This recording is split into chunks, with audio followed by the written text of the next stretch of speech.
This week at NASA. It's my privilege today to be here to share NASA's fiscal year 2013 budget. NASA Administrator Charles Bolden and Chief Financial Officer Beth Robinson outlined the President's fiscal year 2013 budget proposal for NASA during a news conference at NASA headquarters. The proposed budget would enable NASA to continue the space exploration program envisioned by President Obama, one that creates jobs and spurs the American economy well into the future, while sending us farther into space than ever before. We've made steady and tangible progress on the next generation deep space crew capsule and our new heavy lift rocket that will launch astronauts on journeys to destinations farther in our solar system. Those priorities are funded in this budget. Already, we've been doing test firings of the J2X engine that will power the heavy lift's upper stage. Orion has undergone water drop tests for its eventual ocean landings. Funding is included in this budget to keep this important work going.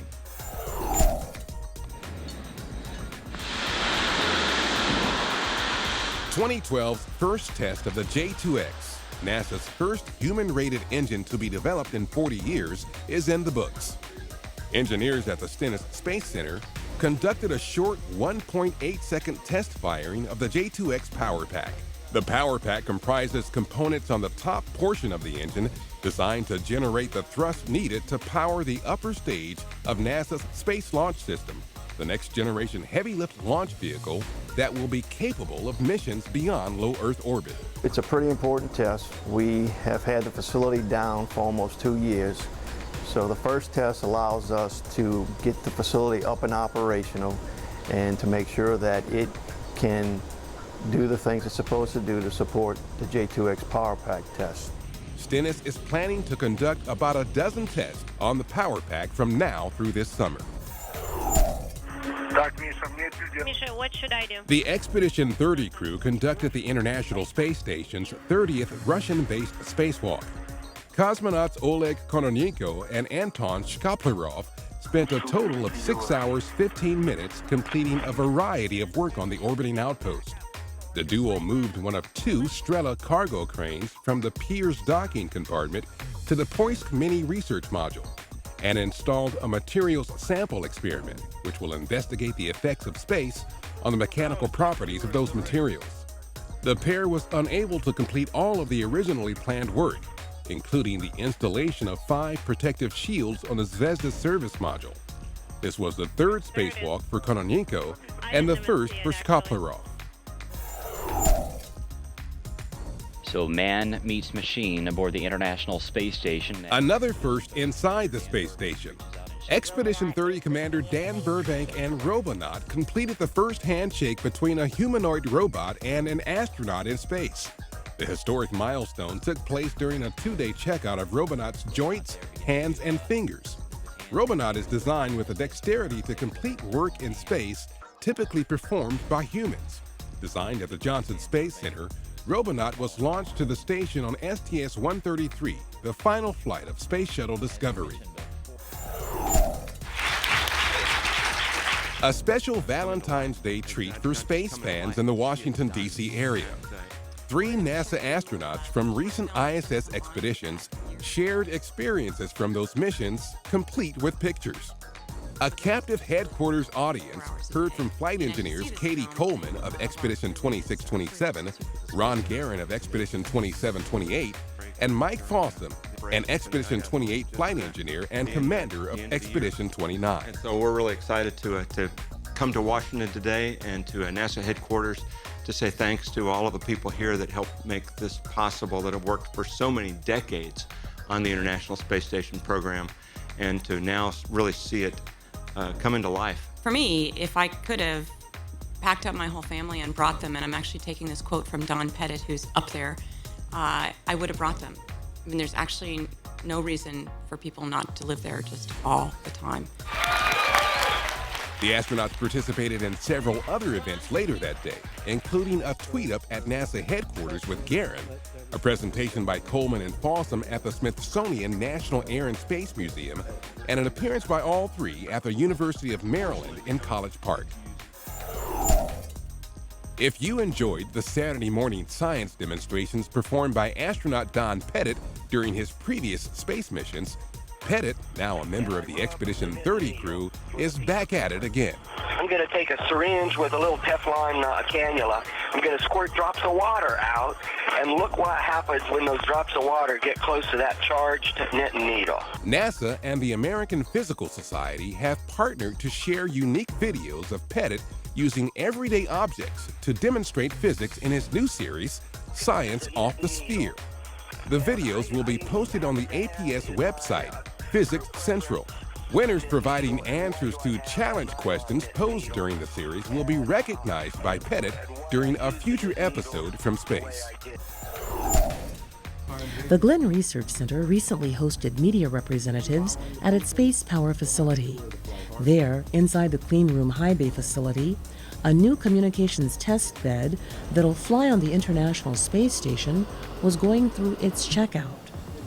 The Space Communications and Navigation, or SCAN, test bed will be the first space hardware for exploring the promise of software-defined radio technology.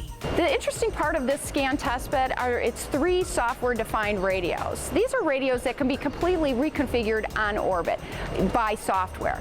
That means new operating environments, new applications that will change the characteristics of how it communicates. After crating in a special container provided by the Kennedy Space Center, the SCAN testbed will be sent to Japan's Tanegashima Space Center for its scheduled launch to the ISS later this year.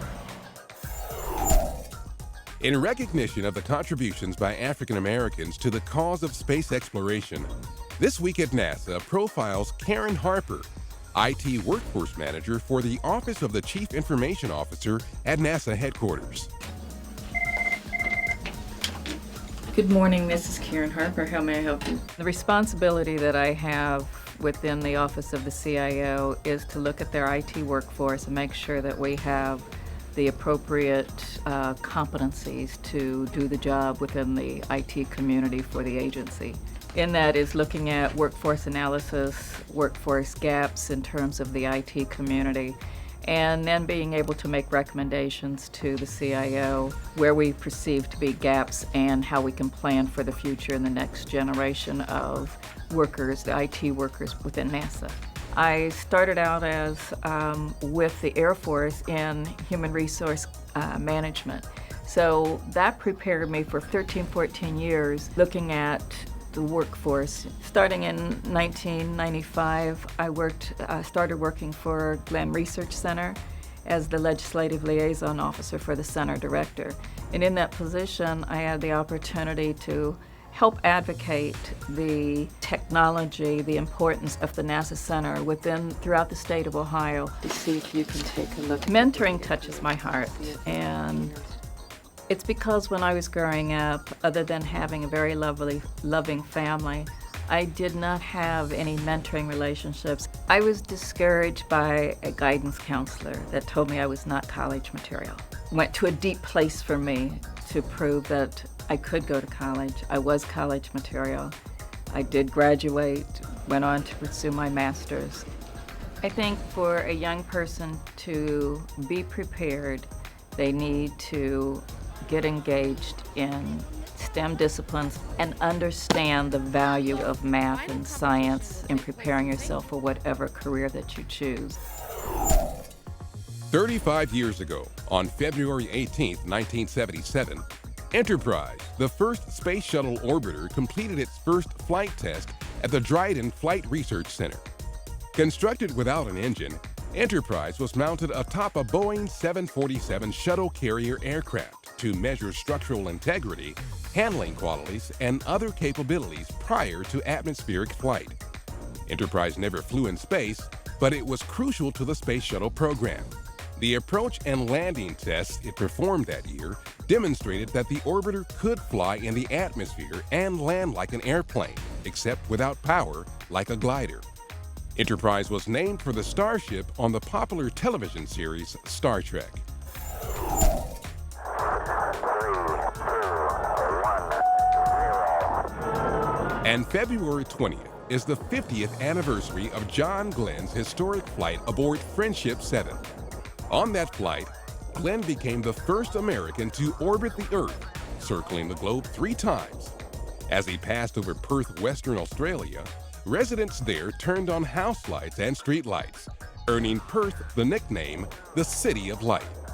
There were some tense moments near the end of the 4-hour, 55-minute Mercury mission as flight controllers could not determine if the capsule's heat shield was intact during re-entry.